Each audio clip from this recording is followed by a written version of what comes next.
ഈ വർഷത്തെ പൊങ്കാല അനുഭവം എങ്ങനെയുണ്ട്? നല്ലതാണ്, എല്ലാ വർഷത്തെ പോലെ തന്നെയാണ്. അങ്ങനെ സ്പെഷ്യലായിട്ടൊന്നുമില്ല. ഇപ്രാവശ്യം കുറച്ചും കൂടെ സൗകര്യം കുറച്ചും കൂടെ കൂടി നമുക്ക് എല്ലാവർക്കും, പൊങ്കാലിടുന്ന എല്ലാവർക്കും. ഈ പറയുന്ന പോലെ ഭക്ഷണത്തിൻ്റെ കാര്യത്തിലാണെങ്കിലും ബ്ലോക്കും കാര്യങ്ങളൊന്നുമില്ല. പിന്നെ നമുക്കിപ്പം എല്ലാ സൗകര്യങ്ങളും ഒരുക്കി തന്നിട്ടുണ്ട് ഗവൺമെൻറ്. പിന്നെ എന്താ പറയുക, കുറച്ച് സ്പെഷ്യലായിട്ട് തോന്നി ഈ വർഷം. ഇപ്പം സ്പെഷ്യൽ എന്ന് പറഞ്ഞപ്പോൾ ബിഗ് ബോസ് പിന്നെ അതിന് ശേഷമുള്ള പൊങ്കാലാണ്. അതെ, അതിൽ സ്പെഷ്യൽ എന്ന് വെച്ചാൽ പല ഭാഗങ്ങളിൽ നിന്ന് വരുന്ന അമ്മമാരുണ്ടല്ലോ, അപ്പോൾ അവർ വന്നിട്ട് അവർക്ക് കാണാൻ ആഗ്രഹം ഉണ്ടെന്നൊക്കെ പറഞ്ഞിരുന്നു. അപ്പോൾ അവരൊക്കെ വന്നപ്പോൾ ഭയങ്കര ഒരു സ്നേഹം, ഭയങ്കര സ്നേഹം, ഒരുപാട് പേര്. ഇത് എപ്പോഴാണ് വന്നത്? എപ്പോഴാണ്? രാവിലെ ഇവിടെയല്ലേ താമസിക്കുന്നത്, അപ്പോൾ പിന്നെ അവിടെ രാവിലെ ഒരു 7-8:30 ആയപ്പോൾ എത്തി.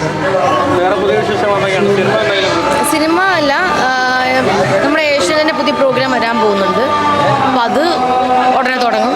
പിന്നെ പ്രോഗ്രാമും കാര്യങ്ങളൊക്കെ ആയിട്ട് അങ്ങനെ പോകുന്നു. ഉണ്ട്. ആഗ്രഹങ്ങളുടെ പുറത്ത് തന്നെയാണ് നമ്മളെല്ലാവരും പൊങ്കാലിടുന്നത്. ഇപ്രാവശ്യം ഒരുപാട് പേർ പറയുന്നു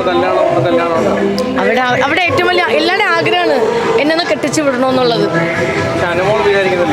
ഞാൻ വിചാരിച്ച മാത്രം പോരല്ലോ, നമ്മുടെ തലയിൽ വിധിച്ചത് മാത്രമേ നടക്കുകയുള്ളൂ. അതൊക്കെ ഒരു നിമിത്തമാണ്, സമയമാകുമ്പോൾ നടക്കും. ഇത് പെട്ടെന്ന് അറേഞ്ച് ചെയ്താ. എനിക്കും എൻ്റെ ചേച്ചി, അവക്കും എനിക്ക് പെട്ടെന്ന് ഇവിടെ തന്നെ ട്രിവാൻഡ്രത്ത് ജഗതിയിലുള്ളൊരു ചേച്ചി, ദ മേക്ക് ഓവർ എന്ന് പറഞ്ഞാൽ ഒരു മേക്കപ്പ് സ്റ്റുഡിയോയിൽ അവിടെ ബൊട്ടിക്കും കൂടെ ഉണ്ട്. പുള്ളിക്കാരി പെട്ടെന്ന് ഡ്രസ്സ് അറേഞ്ച് ചെയ്ത് തന്നതാണ്. ഓർണമെന്റ്സ് ആണ് ഇത് പഴയത്. ഇതെല്ലാം എല്ലാ റിലേറ്റീവ്സും കസിൻസും അമ്മയും അമ്മയുടെ ഫ്രണ്ടും ഒക്കെ ഉണ്ട്. ഇവിടെ ഇല്ല, ഈ ഭാഗത്ത് ആരും ഇല്ല. എനിക്ക് തോന്നുന്നു എല്ലാവരും വഴുതക്കാട്, തൈക്കാട് അമ്പലത്തിൻ്റെ അവിടെയൊക്കെ ആയിരിക്കും പൊങ്കാലിടുന്നത്. സ്ത്രീകളുടെ ശബരിമല എന്നാണ് അറിയപ്പെടുന്നത്. അതെ അതെ അതെ, പുരുഷന്മാരും ഇടാറുണ്ട്. സ്ത്രീകളുടെ തന്നെയാണ് പറയുന്നത്. എന്നാലും പൊങ്കാല ഇഷ്ടമുണ്ടെങ്കിൽ ആർക്കും ഇടാം.